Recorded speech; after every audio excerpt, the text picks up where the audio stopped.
जय हिंद मित्रों, नमस्कार।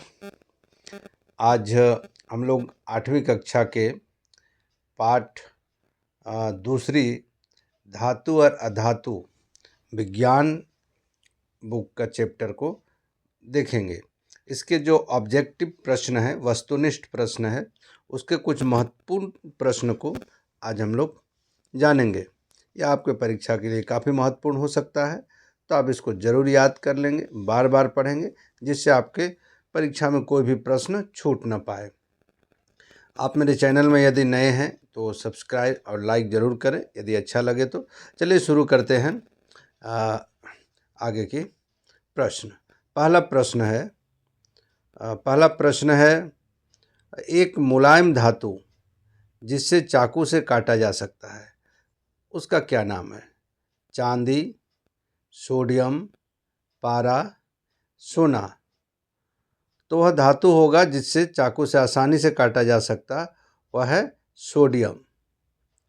दूसरा प्रश्न में है एक उच्च आघातवर्धनीय यानी उच्च आघातवर्धनीय धातु जिसका उपयोग खाद्य पदार्थ को पैक करने के लिए किया जाता है। खाद्य पदार्थ को पैक करने के लिए कौन सा धातु है? एल्युमिनियम, सोडियम, लिथियम और सोना। इसमें इसका सही उत्तर होगा एल्युमिनियम यानी ए। अगला प्रश्न है एक अधातु जिसमें चमक होती है, वह कौन सा धातु है जिसमें चमक होती है? धातु में तो चमक होती ही है, लेकिन अधातु में कौन सा अधातु है इनमें से जिसमें चमक होती है?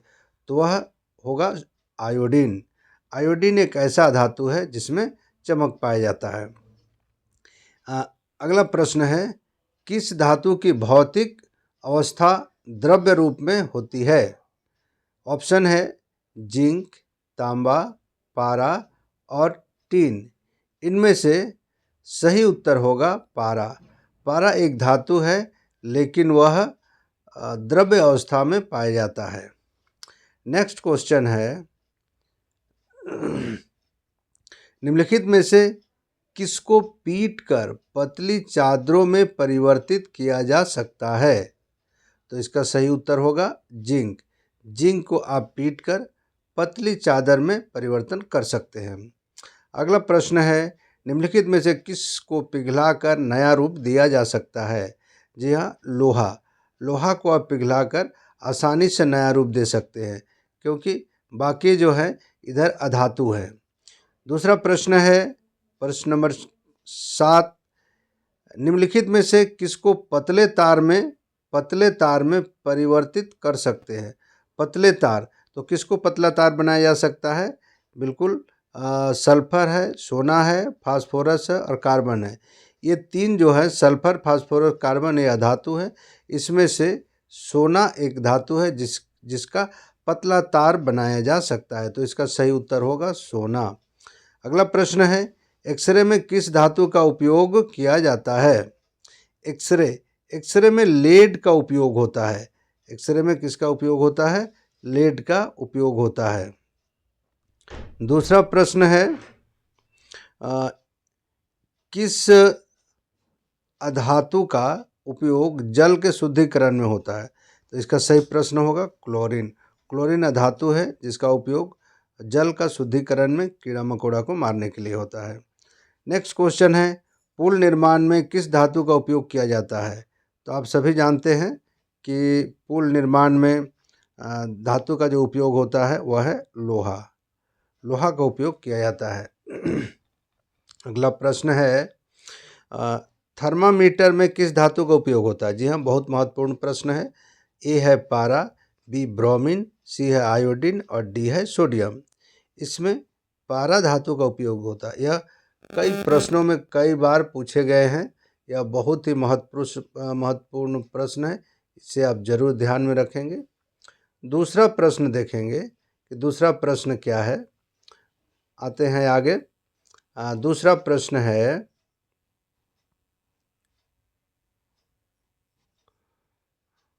प्रश्न नंबर 12, झारखंड के जादूगोड़ा में किस धातु की प्रचुरता विद्यमान है?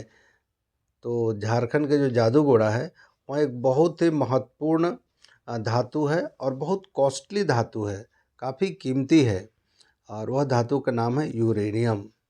यूरेनियम धातु है जिससे परमाणु बम बनाने में और विद्युत उत्पादन में यूज़ किया जाता है। अगला प्रश्न है, झारखंड के किस जिले में सबसे अधिक अभ्रक मिलता है? बहुत महत्वपूर्ण क्वेश्चन है। यह होगा कोडरमा। कोडरमा जिला में बहुत ही महंगा और अधिक मात्रा में अभ्रक मिलता है।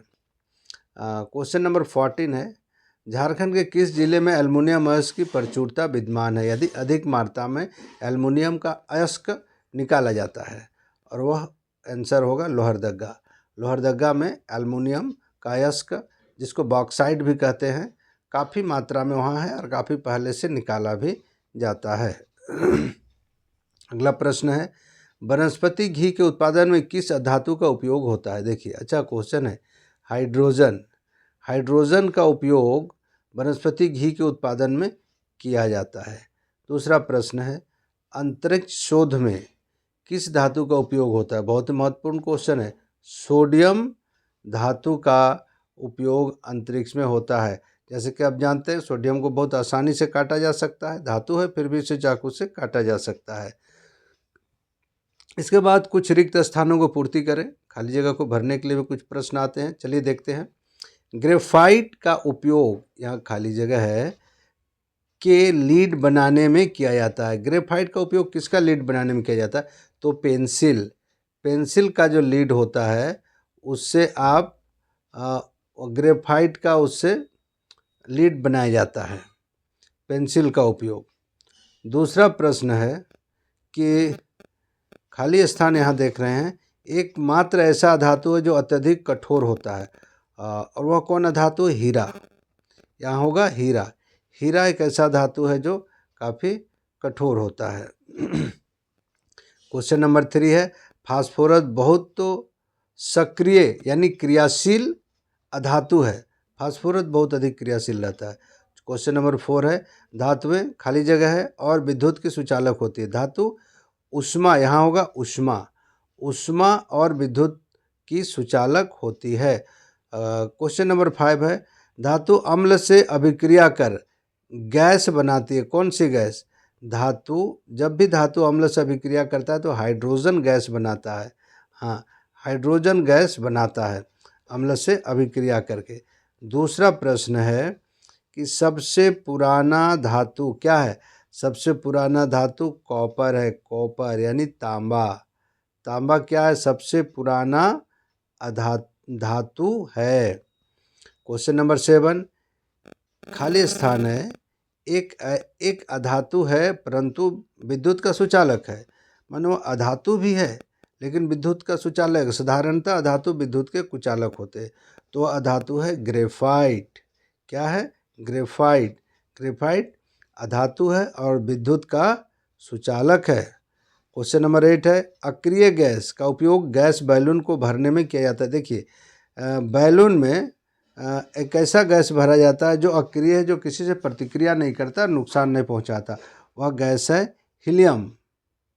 हीलियम गैस बैलून में भरा जाता है। क्वेश्चन नंबर 9, खाली स्थान का उपयोग रोगाणुरोधक के रूप में होता है। क्लोरीन। अगला क्वेश्चन है 10, क्वेश्चन नंबर 10, और वह है, धातुएं ऑक्सीजन से अभिक्रिया करके क्या बनाती है? तो धात्विक ऑक्साइड बनाती है। धातुएं ऑक्सीजन से अभिक्रिया करके धात्विक ऑक्साइड बनाती हैं। तो ये थे हमारा प्रश्न। इधर 16 और इधर 10 यानी 26 क्वेश्चन है। आप इसको याद कर लेते हैं तो धातु अधातु चैप्टर से किसी प्रकार का भी कोई भी क्वेश्चन ऑब्जेक्टिव टाइप में नहीं छूट सकता है। आप यदि मेरे चैनल में नए हैं तो ज़रूर लाइक और मेरे चैनल को सब्सक्राइब करके बेल आइकन को दबाएं, ताकि आपको मेरा वीडियो मिलता रहे और आप अपने परीक्षा में अच्छे से पास हो, अच्छा करें, अच्छी से पढ़ाई करें, मेहनत के साथ पढ़ाई करें और आगे बढ़ें। बस इन्हीं के साथ मैं आज का इस वीडियो को समाप्त करता हूं। आते हैं फिर एक नए समय में एक नए वीडियो के साथ। तब तक के लिए सभी को जय हिंद।